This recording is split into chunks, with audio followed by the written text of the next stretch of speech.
निष्ठावंतांना कुठेतरी वारंवार डावललं जातं. अनेकांना अनेक पदं मिळत असतात. 400 पार नाही 200 पार होऊन देणार नाही हे निष्ठावंत करणार आहेत.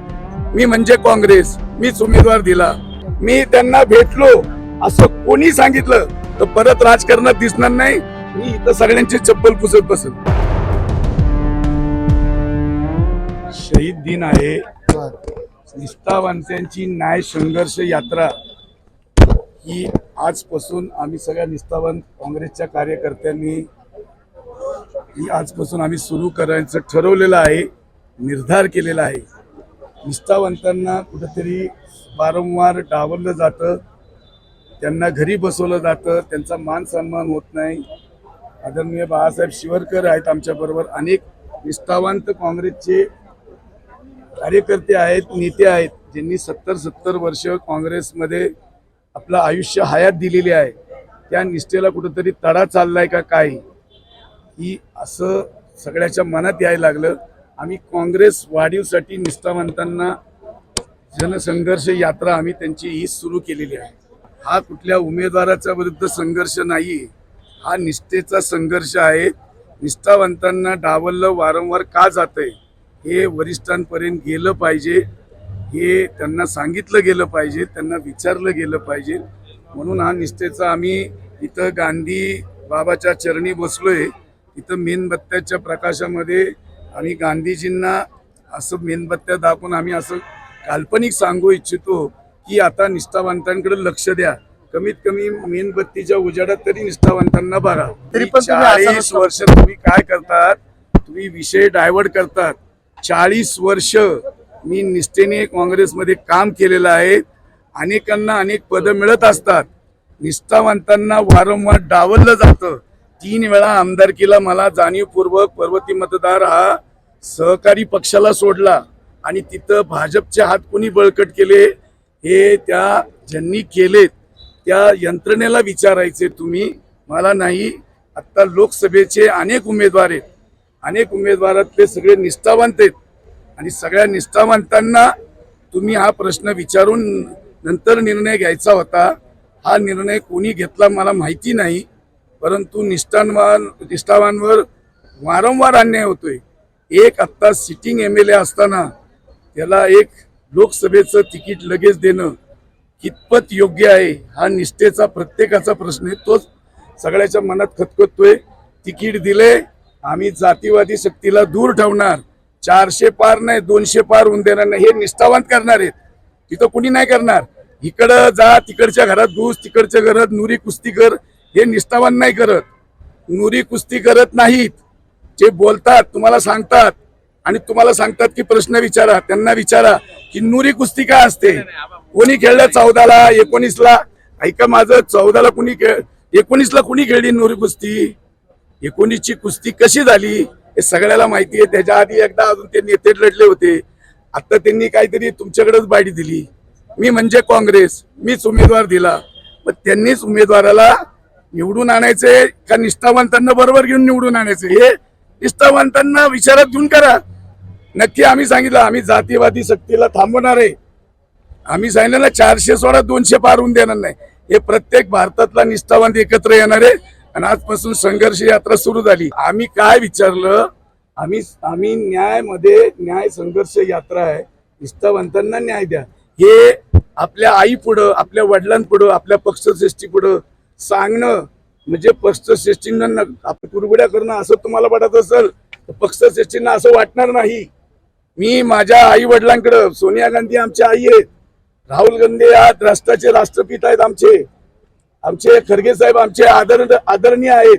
आम्ही तिथं नाही विचारलं, आम्ही इथं विचारलं त्यांना की आम्हाला निष्ठावंतांना न्याय देणार आहे का नाही. तिकीट कोणाला दिला आम्हाला त्यात गौण आहे. तिकीट का दिले त्यांना विचारा ना तुम्ही जाऊन की एक व्यक्ती एक पद आहे. मग एक पद आता सध्या अस्तित्वात असताना ते पण इतकं मोठं पद छोटं नाही की ते एवढं मोठं पद असताना एकाच वर्षात असा काय चमत्कार घडला की त्यांना लोकसभेची निष्ठावंतांना डावलून उमेदवारी दिवशी वाटली. हा आमचा प्रश्न. मी काय सांगतो, विधानसभा 3 वेळा जाणीवपूर्वक 3 वेळा पर्वती मतदारसंघ हा काँग्रेसचा बालेकिल्ला आहे. हा साहेब बरोबर आहे का? इथं अनेक वेळा काँग्रेसचा आमदार झालाय आणि तो 2009, 14, 19 सोडून दिलाय. म्हणजे आता कोणाची निष्ठा आहे? विरोधी पक्षाला निवडून आणायची. 3 वेळा तिथं कधी काँग्रेसशिवाय उमेदवार आला नसता, तिथं विरोधी पक्षाचा आणला. 9 नगरसेवक, अरे 9 नगरसेवक झाले. तुम्ही उगाच कुणी केलं हे विचारू नका. 9 नगरसेवक झाले हे पक्षाला माहिती आहे ना. ते विचारा ना, ज्यांच्यावर जबाबदाऱ्या दिल्या त्यांना, त्यांच्यावर जबाबदारी दिल्या त्यांना विचारा. 9चे 9 नगरसेवक कसे झाले? अरे तुम्ही ह्या महाराष्ट्राचे ते उपमुख्यमंत्री आहेत, त्यांना भेटलं तर ते रेकॉर्डवर असतं. असं कुणी त्याला भेटू शकत नाही. आपण काहीतरी कोणाचं तरी ऐकतो आणि कुठेतरी आपण विचारतो. नाही, मला नाही वाटत ते. मी त्यांना एकदाही भेटलो नाही, एकदाही त्यांच्या कुठं त्यांची माझी भेट नाही. आपण चुकीचा आरोप करताय. तुम्ही म्हणजे अंतकरणापासून भेटलो, तुम्ही एकदाही त्यांना भेटलो नाही. आणि जर कुणी पुरावा दिला तर राजकारण सोडून देईल. मी त्यांना भेटलो असं कोणी सांगितलं तर परत राजकारणात दिसणार नाही. मी इथं सगळ्यांची चप्पल पुसत बसेल. मी सांगतो ना, मी एकदाही भेटलो नाही. मी सहकार नगरला नाही, मुंबईला नाही, पुण्याला नाही, कुठेही नाही भेटलो. मी तुम्हाला ठामपणे सांगतो, सहकार नगर नाही, त्यांना कुठेही फडणवीस नावाची गोष्ट यांना मी भेटलेलो नाही. मी उपमहापौर असताना रांका हॉस्पिटलच्या उद्घाटनाला भेटलो होतो. हे संघर्ष यात्रा आजपासून पुण्यातून सुरू झालेली आहे. ती राज्यभर, जिल्ह्यात, देशभर जाणार आहे. ही निष्ठावंतांची संघर्ष यात्रा आहे. त्यांचे विचार, त्यांचा मान अपमान त्यांना होऊ नये. त्यांचे जे मनातली खतखते ती वरिष्ठांपुढे मांडण्यासाठी कुठेतरी एक मंच पाहिजे. तो आम्ही सगळ्यांनी मिळून मंच तयार केला. अरे मला एक सांगा, एक पत्रानी अख्ख्या पुणे शहरात नाही, महाराष्ट्रात की काँग्रेस एकजूट झाली आहे. एक पत्रानी काय विचारलं पत्रामध्ये मी, की मतदारांना विचारा आणि तो जो सांगतील तो योग्य उमेदवार निष्ठावंतांना द्या, नाही तर कोणालाही द्या. हे मी एक पत्र माझ्या वरिष्ठांना, माझ्या पक्षश्रेष्ठींना पाठवलं. काय चुकलं माझं? मी पक्षश्रेष्ठींना फक्त एक पत्र पाठवलं 4 ओळीचं, आणि तेही गोपनीय होतं. ते मीडियाच्या हाती तर सगळंच लागतं. तो का मी उमेदवार काँग्रेस श्रेष्ठींनी कुठलाही द्यावा, तो निष्ठावंत आणि ज्यांनी उमेदवारी मागितली त्यांच्याशी चर्चा करून द्यावा, असं आमचं मनापासून आहे. मी सांगितलं की तुम्ही आता संघर्ष यात्रा चालू करा, निष्ठावंतांना एकत्र घ्या. आमची संघर्ष यात्रा प्रत्येक गावात, प्रत्येक खेड्यात निष्ठावंतांना बरोबर, त्यांच्यावर अन्याय झाला त्यांना घेणार, त्यांचे विचार ऐकणार, त्यांना काँग्रेस पक्षात सक्रिय करणार, त्यांना त्यांच्यावर काय अन्याय झालाय ते ऐकून घेणार. मी काय सांगितलं ते मोठे नेते आहेत, त्यांच्यावरही अन्याय झाला. लक्षात घ्या, तुमच्यावर अन्याय होतो. तुम्हाला चीफ रिपोर्टर व्हायचे, मेन रिपोर्टर व्हायचे. तुम्ही अन्याय झाला की तुम्ही सुद्धा इकडून तिकडे जाता ना. आम्ही कुठे चाललोय? अजून अरे निष्ठावंत 40 वर्ष, 70 वर्षात कुठे जाणार? मंदाजी भरपूर वर्षात कुठे जाणार? आम्ही घर नाही बदललं. मला 97ला काँग्रेसनी मला पहिल्या दुसऱ्या टर्म मध्ये मला स्टँडिंग कमिटीचं चेअरमन दिलं. त्याच्यानंतर 2007ला कोणी विरोधी पक्ष नेते घ्यायला नव्हतं. तुम्हाला माहिती, मी खाली मांडी घालून बसलो.